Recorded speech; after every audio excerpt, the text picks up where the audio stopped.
নতুন একটা ভিডিও নিয়ে চলে এলাম তোমাদের সামনে। কেমন আছো সবাই? আশা করি সকলেই ভালো আছো। আমি অপুর সংসারে স্বাগত জানিয়ে শুরু করছি আজকের এই ভিডিওটি। এখন সকাল 7টার সময় লিফটে আমি একা, কারণ সকালবেলা হসপিটালে কোনো ভিড়ভাড় নেই, একেবারেই ফাঁকা, তাই লিফটে আমি একা।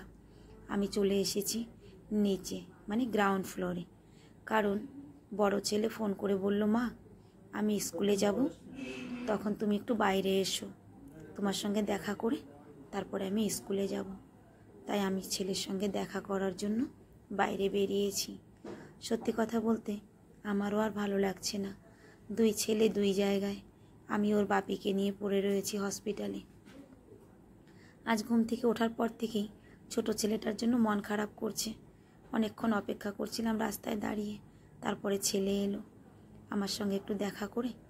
ওর একটু পয়সা দরকার ছিল, তারপরে ওকে দিয়ে অটোতে তুলে দিয়ে বায়ে বায়ে করে বললাম, যাও এবার স্কুলে।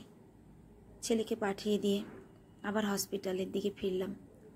হসপিটালের দিকে ফেরার পথে দেখি এখানে কি সুন্দর খেলা করছে বেশ কিছু পাখি। খানিক সময় ওদের দিকে চেয়ে ওদের খেলাধুলা দেখে আমি যেন আমার সব কিছুই ভুলে গেছিলাম। খুব ভালো লাগছিল। সকালবেলা মেঘলা আকাশ, পাখির কলরব, চারিদিক শান্ত পরিবেশ। খানিক সময়ের জন্য সবই ভুলে গেছিলাম। তারপর আবার চলে এলাম উপরে। আজ ওনার একটা টেস্ট আছে, ব্রনকোস্কোপ কপি, যাই হোক আমি ঠিকঠাক বলতে পারছি না নামটা, আমার কাছে খুব ডিফিকাল্ট লাগছে। এবার ওনাকে সেই টেস্টের জন্য নিয়ে যাওয়া হচ্ছে। এখন কিন্তু বেলা 11টা বাজে। সেখানে লাগলো 1 ঘন্টা। তারপরে উনি একদম ক্লান্ত, এসে ঘুমিয়ে পড়েছে। দাদা বৌদি বাড়ির থেকে রান্না বান্না করে নিয়ে চলে এসেছে। আজ আর আমি ঘরে যাব না, কারণ ওনাকে ছেড়ে যাওয়া আমার দ্বারা সম্ভব হচ্ছে না, তাই রান্না করে নিয়ে চলে এসেছে। বড় ছেলে স্কুল থেকে ফেরার পথে আবার চলে এসেছে বাপিকে দেখতে। এদিকে ছেলের পেটে খিদে, ওকেও এখানে বেশিক্ষণ রাখা যাবে না।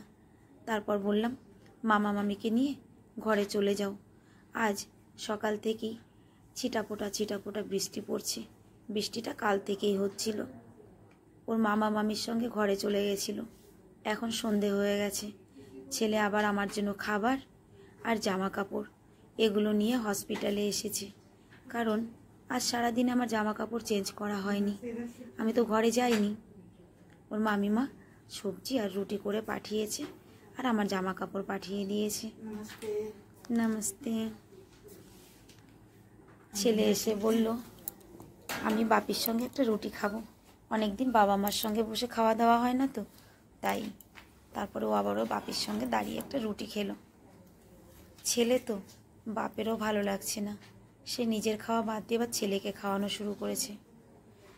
বলল, মা ঘরে একটু সবজি নিতে বলেছে।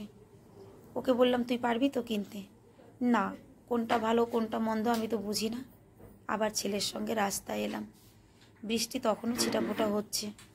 এসে সবজি কিনলাম, মাছ কিনলাম, সব কিছু কিনে তারপরে ছেলেকে বললাম, এবার তুমি ঘরে যাও, আমি হসপিটালে ফিরে যাই, বাপি একা আছে। যাই হোক বন্ধুরা, আজকের সারাদিনের এই ভিডিওটা তোমাদের কেমন লাগলো অবশ্যই একটা কমেন্ট করে দিদিভাইকে জানিয়ে যেও। রাধে রাধে।